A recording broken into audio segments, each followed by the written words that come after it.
जी। और रैडिको खैतान की अब तिमाही नतीजों की चर्चा होती हुई दिखेगी। मेरे ख्याल से सन 2021 का अगर एक जबरदस्त आउट परफॉर्मिंग मिड कैप रहा है तो वो रहा है रैडिको खैतान, और आशीष चतुर्मोता साहब ने यहाँ पर शानदार लॉन्ग कॉल्स दी हैं। वर्मा साहब इस चर्चा को शुरू करेंगे और फिर हम लोग अपने सवाल भी रखेंगे। Ashish ji, over to you. बिल्कुल ठीक। और रैडिको खैतान के रिजल्ट्स आप लोगों की स्क्रीन पर आएंगे। साल दर साल आय में 12% का उछाल, पर इस दौरान इबिटा करीब 4.5% का दबाव दिखाता हुआ। और इस कंपनी के सीएफओ दिलीप बंथिया साहब हमारे साथ जुड़ते हुए। बंथिया साहब, पहला तो सबसे इंपॉर्टेंट, मैं आऊंगा रेवेन्यू मोमेंटम, डिमांड एनवायरमेंट वगैरह पर ये जो मार्जिन्स पे प्रेशर, जब राय बढ़ रही थी इबिटा दबाव में देखने को मिला, और इससे पहले जो इंडस्ट्री चैनल चेक्स थे, जैसे हम लोग के ग्लास की कीमतें बढ़ रही हैं, सुना है आपके ग्लास की कीमतें भी बढ़ रही हैं अलग से। ये कमोडिटी प्राइस इन्फ्लेशन है जो लार्जली मार्जिन्स पे इम्पैक्ट कर रहा है क्या? जी नमस्कार Ashish ji, and thank you for having me on your channel. जो इम्पैक्ट है वो लार्जली ये कमोडिटी प्राइस में जो इंक्रीज हो रहा है उसका है। तो ये हमारे बिजनेस में IMFL बिजनेस जो है 83-84% ऑफ टोटल बिजनेस है, ब्रांडेड बिजनेस। उसमें ये इम्पैक्ट मॉडरेटली लोअर है because of product mix and premiumization. लेकिन नॉन IMFL बिजनेस है, इसमें ये इम्पैक्ट थोड़ा ज़्यादा है क्योंकि उसमें इंक्रीज एक साल में एक बार मिलता है, और इस कारण जो इन्फ्लेशनरी प्रेशर रहा है उससे मार्जिन में इम्पैक्ट रहा है नॉन IMFL सेगमेंट में। जहाँ तक इसका अपना परफॉर्मेंस का सवाल है, तो एज रैडिको खैतान अपना जो परफॉर्मेंस है वो क्वार्टर आफ्टर क्वार्टर इम्प्रूव कर रहा है, और हमने इस क्वार्टर में भी अपने Prestige and above category brands को 18% प्लस ग्रो किया है, which is in value terms around 21%। जो इंडस्ट्री की ग्रोथ रही है इस क्वार्टर में वो 2% रही है। उसके मुकाबले रैडिको खैतान का जो ओवरऑल क्वार्टर का परफॉर्मेंस रहा है 7.4% रहा है, और वैल्यू टर्म्स में 12% रहा है। आऊंगा इंडस्ट्री डिमांड मूड माहौल पे आऊंगा। तो फिर ये जो कमोडिटी प्राइस प्रेशर्स आप लोग झेल रहे हैं, इसको पास ऑन करने के लिए कहा गया था कि इंडस्ट्री बॉडीज ने तमाम स्टेट गवर्नमेंट्स को अप्रोच भी करा था प्राइस हाइक्स के लिए, यानी कि हमारा ग्लास तो और महंगा करने की आप लोग तैयारी कर रहे हैं। पर उसको लेकर अपडेट क्या है? स्टेट गवर्नमेंट से किस तरह का फीडबैक आया है? कितनी और किस क्वांटम में कब तक रेट हाइक्स होंगी?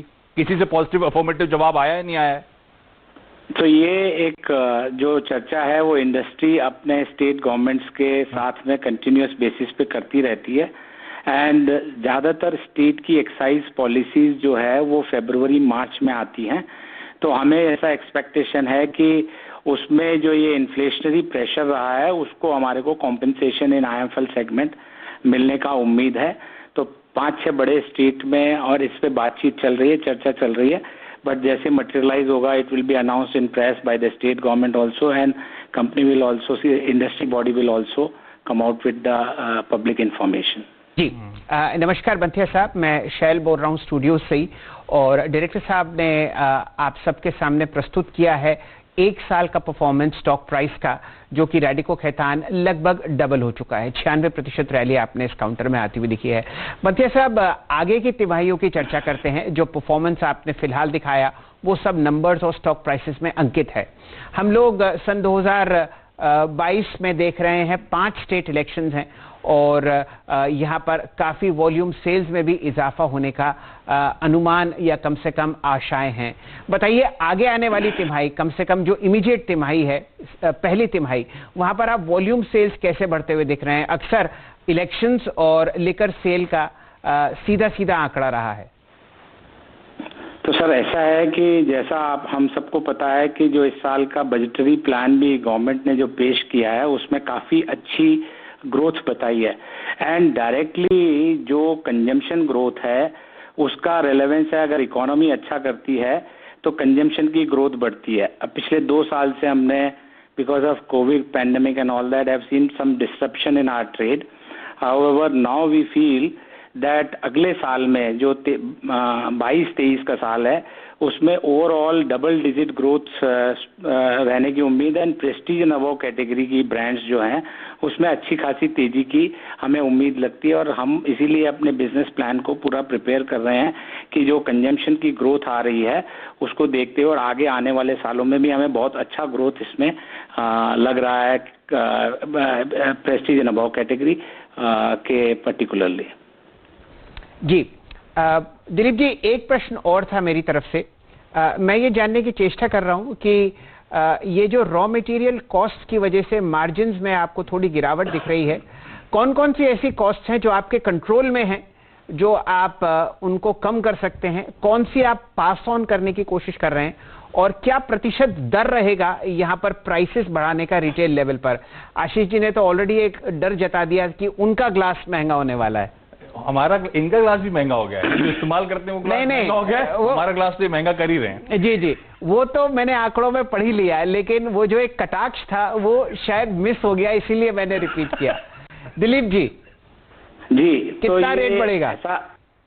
ऐसा है कि इसमें जो हमारा रॉ मटेरियल ग्रेन है मेनली, तो उसमें ग्रेन में ऑलरेडी कुछ तो मॉडरेट इन्फ्लेशन हो चुका है। आगे आने वाले समय में हमें लगता है कि क्रॉप अच्छी है, सब कुछ है, तो 3 से 4% की inflationary pressure raw material side में रह सकती है। जहां तक ड्राई गुड्स का है, आई थिंक हमने पीक उसमें देख लिया है कि ग्लास बॉटल प्राइजेस भी 8 से 10% बढ़े हैं, और बाकी रेजिन जो पैट में रहता है, paper box and all that, तो उसके कारण जो प्राइस इंक्रीज हुआ है वो अब चूंकि सप्लाई साइड कंस्ट्रेंट भी उसका एक वन ऑफ द फैक्टर है। आई थिंक जैसे इकोनॉमी ओपन अप हो रही है तो सप्लाई साइड कंस्ट्रेंट और ये जो इंपोर्ट होता था कुछ पेपर का स्क्रैप वगैरह वो भी अब आने लगेगा। तो हमें लगता है कि इतना प्राइस इन्फ्लेशन जो हो चुका है उससे ज़्यादा नहीं होना चाहिए। एंड जहाँ तक प्राइस इंक्रीज का सवाल है हमारे प्रोडक्ट में, तो हमने एक्चुअली वैसे इसको प्रीमियमाइजेशन के थ्रू अपने प्रोडक्ट मिक्स को कंटिन्यूसली इम्प्रूव करने की कोशिश की है। तो कंट्रोलेबल प्राइस मैं अगर रॉ मटेरियल में और इसमें बोलूं तो it is not in our control. We can control is to improve our product mix and more than compensate the inflationary pressure of the raw material and dry goods.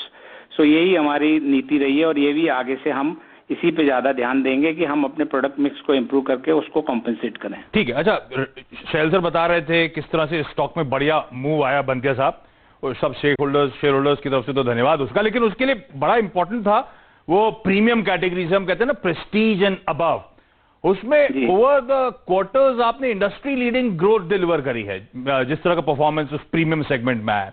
बंतिया साहब ये हो कैसे रहा है? क्या ये नए लॉन्चेस हैं जिसका फायदा मिल रहा है, या फिर यूएसएल अपने पोर्टफोलियो का कंसोलिडेशन कर रहा है, रीजिक कर रहा है, उसका भी फायदा रेडिको को चैनलाइज हो रहा है, ऐसा हो रहा है क्या? इसमें सर ऐसा है कि हमारा जो फोकस रहा है प्रेस्टीज एंड अबव कैटेगरी में, वो अभी हमने जैसे 3-4 साल पहले अभी हमारा एक प्रोडक्ट आया था 8 PM प्रीमियम ब्लैक, जो कि सेमी प्रीमियम लेवल पे है। इस महीने ही हमने उसका वॉल्यूम जो है 2 लाख केसेस किया है, which is almost we will be crossing to near to 2 million cases। इसके अलावा जो कंपनी के प्रोडक्ट हैं उसमें वोडका में हमने अपना 90% in the price segment and 60% in the overall segment अपना मार्केट शेयर बनाए रखा है। मॉर्फिस जो हमारी सुपर प्रीमियम ब्रांडी है उसमें भी हमारा market share super premium level पे करीब 60% है। कंपनी नए प्रोडक्ट जो लॉन्च कर रही है रॉयल रणथंबोर, इसकी वो पहली बार किसी इंडियन कंपनी की एट BIO प्राइस पे, स्कॉच की प्राइस पे हमने मॉल्ट विस्की ये रॉयल रणथंबोर का लॉन्च किया, जो कि अब 5 स्टेट में हो चुका है। Highest priced vodka the dazzle in 2 segments we have come. One is the golden this thing and another is vanilla flavor। ये भी हमारे जो है 1500 से 2000 प्राइस पॉइंट पे है। तो ये सब हमारा फोकस एरिया है। और रामपुर इंडियन सिंगल मॉल्ट जो कि हमने अपने 4-5 साल पहले अपनी कैपेसिटी को बढ़ाया था, तो ये अगले 2 साल में एक 23-24 से इसकी भी सिग्निफिकेंट वॉल्यूम हम हिंदुस्तान में और बाहर के कंट्री में कर पाएंगे। इसी तरीके से जैसलमेर जिन हमारा जो ब्रांड है, लग्जरी ब्रांड है, इंडियन क्राफ्ट जिन, वो भी हमने उसकी कैपेसिटी को भी हम रैंप अप करेंगे। उसके लिए भी एक कंपनी की प्लानिंग है कि एक नया जिन प्लांट लगाया जाए जल्द, क्योंकि उसका भी डिमांड अच्छा आ रहा है इंटरनेशनल मार्केट में और डोमेस्टिक मार्केट में। तो यही सब एरिया है जहाँ पे कंपनी का पूरा फोकस है। ये लंच आवर्स में डोमिनोज से बात करो समझ में आता है। इन्होंने इतने सारे ब्रांड बता दिए कि अब ऑफिस में रहना मुश्किल। लेकिन आपने ये जो royal Ranthambore heritage collection, magic moment, dazzle collection, आपने रामपुर तक की बात छेड़ी, लेकिन आपने उसमें ये नहीं बताया मुंबई की अवेलेबिलिटी का क्या होगा। रामपुर तो अभी भी अवेलेबल नहीं है। एक नया डेवलपमेंट ये हुआ इस क्वार्टर में कि रामपुर इंडियन सिंगल माल्ट और जैसलमेर जिन, ये दोनों ही इस क्वार्टर से CSD कैंटीन स्टोर डिपार्टमेंट, जिसके कैंटीन्स ऑल ओवर इंडिया है, उसमें इंट्रोड्यूस हो गए हैं। तो ये अब थ्रू कैंटीन्स तो नेशनल प्रेजेंस में अवेलेबल है Rampur Indian single malt and Jaisalmer gin. Jaisalmer gin all India में नेक्स्ट ईयर पूरा हो जाएगा, बट रामपुर के लिए 23 एंड तक, मतलब 22-23 के अंत के आसपास में हम उसका पूरा रोल आउट प्लान करेंगे, तब ये बॉम्बे और जितने भी बड़े सिटीज हैं उनमें ये अवेलेबल होगा। जी दिलीप जी, मैं आपको मुंबई शहर का ही बता सकता हूँ। यहाँ पर इजीली अवेलेबल है रॉयल रणथंभौर और जो आपने जिन की ब्रांड कही डैजल, वो वोडका। जी, लेकिन आप समझ ही सकते हैं कि आशीष जी जो हैं उनकी पसंदीदा ड्रिंक कौन सी है, इसीलिए वो जरा रामपुर पर ज्यादा विचार और अपनी इच्छाएं व्यक्त करते हैं। मैं तो सिर्फ रिजल्ट एनालाइज करता हूँ क्वार्टर ऑन क्वार्टर। आपके पास वीरेंद्र जी कुछ प्रश्न? मैं दिलीप जी से पूछ रहा था कि ब्रांडी सेगमेंट में सर आपने कहा कि एक सब्सटेंशियल मार्केट शेयर रखते हैं आप 65% का मॉर्फियस, और उसका जो सेलिब्रेशन पैक आपने इस साल की शुरुआत में शुरू किया था, मैंने किक स्टार्ट किया था, उसकी परफॉर्मेंस कैसी रही अब तक?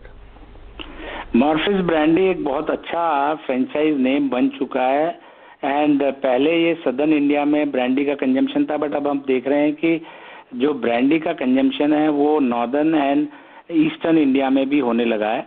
तो हमें एक्चुअली मॉर्फिस जो है उससे काफ़ी अच्छा उम्मीद है, और वैसे भी 60% मार्केट शेयर के साथ में we have to keep giving consumer the new choices. जो ये सेलिब्रेशन पैक है ये अपने आप में काफ़ी अच्छा है लुक में भी, और ब्रांड का ब्लेंड और फ्लेवर तो अच्छा है, जिसके कारण वो 60% मार्केट शेयर कमांड कर रहा है।